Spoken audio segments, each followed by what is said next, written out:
எனக்கு 9 மாதம் ஆயிடுச்சு ஹார்ட் அட்டாக் பிபி 260 இருந்தது. அது ஹை ஆகி ஹார்ட் பீட் நின்று மூளைக்கு ஏறிச்சு. கோமா ஸ்டேஜுக்கு போயிட்டேன். நினைவு வருது போது கேஎம்சியில் அட்மிட் பண்ணிட்டாங்க. அப்போ டாக்டர் 3 நாள் ஐசியூவில் போட்டார். ஆண்டவரை ஜீவனை கொடுத்தாரு. ஜீவனை கொடுத்து மாத்திரையை கொத்து கொத்தாக சாப்பிட்டுட்டு இருந்தேன். 9 மாதம் மாத்திரையை கொட்டு. ஆண்டவர் சொன்ன வார்த்தை அவர் சொன்னார். விட்டார் பாஸ்டர் சொன்னார், உன் உயிருக்கு நான் கேரண்டினார். அன்னிலேருந்து இன்னி வரைக்கும் நான் மாத்திரை போடல. ஐயா வாங்கணும், யாருக்கெல்லாம் வாங்கணும் அப்படின்னு சொல்லி கையை தூக்க சொன்னாங்க. நான் விசுவாசம் இல்லாமல் ஆனால் சரி கை தூக்கலாமேன்னு சொல்லி கையை தூக்குனேன். ஆனால் கை தூக்குன 1 மாதத்துலேயே புது கார் வாங்க கர்த்தர் கிருபை செய்தார். அதுக்காக நன்றி. கடந்த 9ஆம் தேதி 10ஆம் தேதி எனக்கு திடீர்னு நெஞ்சு வலி ஏற்பட்டு ரொம்ப அவதிக்குள்ளானேன். பட் அதை விட்டேன். அப்புறம் என்னடா இதுன்னு சொல்லிட்டு ஹாஸ்பிட்டலில் ஐசியூவில் அட்மிட் பண்ணிட்டாங்க.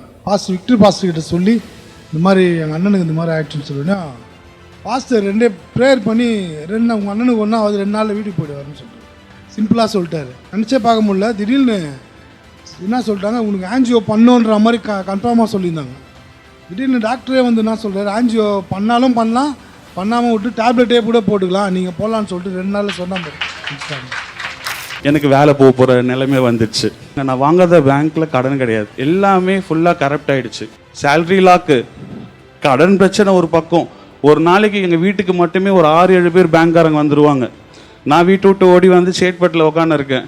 நீங்கள் ஒரு நாள் அந்த சபைக்கு வா, மாராதனேச சபைக்கு வா, பாஸ்டர் விக்டர் கிட்ட நீ ப்ரேயர் பண்ணு, நீ வா நாங்கள் இந்த வீக் ப்ரேயர் பண்ணிவிட்டு போன அந்த வீக்கே பேங்க்கர் எங்கள் வீட்டுக்கு என்கிட்ட பேசுகிறான். என்ன பேசுனான்னா, நீ 9 லட்சம் கட்ட தேவையில்லப்பா, உன்னால் எவ்வளோ முடியும் சொல்லு, நான் ரிலீஸ் பண்ணிடுறேன் பேங்க் அக்கௌண்ட்டுன்னா. செவ்வாய்க்கிழமை இங்கே வந்துட்ட பிறகு உட்காந்துட்டே இருக்கேன். அக்கௌண்ட் ரிலீஸ் ஆயிடுச்சு. அதே மூலையில் தான் உட்காந்து போயிட்டு. பாப்பா தவறி ஒரு வருஷம் ஆகுது. 4 வயசு பையன்.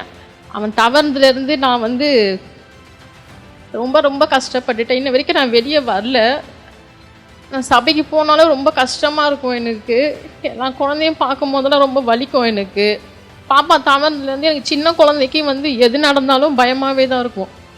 சளி பிடிச்சாலும் சரி, ஜுரம் அடித்தாலுமே சரி, அவனை நினச்சி உனக்கு நான் பயப்படுவேன். லாஸ்ட் டைம் ஒரு 2 மாதத்துக்கு முன்னாடி பாப்பாவுக்கு ஒரு சரியான ஃபீவர், வைரல் ஃபீவர் தான் சொன்னார் டாக்டர்.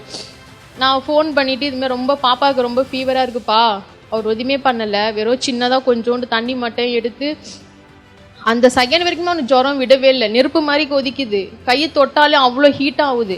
தண்ணியை மட்டும் எடுத்து ஜோம் பண்ண சொன்னார். ஜோம் பண்ணிவிட்டு அவரும் ஜோம் பண்ணார். நான் பாப்பா கொடுத்துட்டு ஒரு 5 நிமிஷம் அவனை தோல் மேலே தட்டினே இருந்தேன். உடனே எங்கள் வீட்டுக்காரர் சொல்கிறாரு, பாப்பா சில்லுன்னு ஆயிட்டாண்டி கை கால்லாம் அப்படின்னாரு. எனக்கு ரொம்ப சந்தோஷமாக இருந்தது.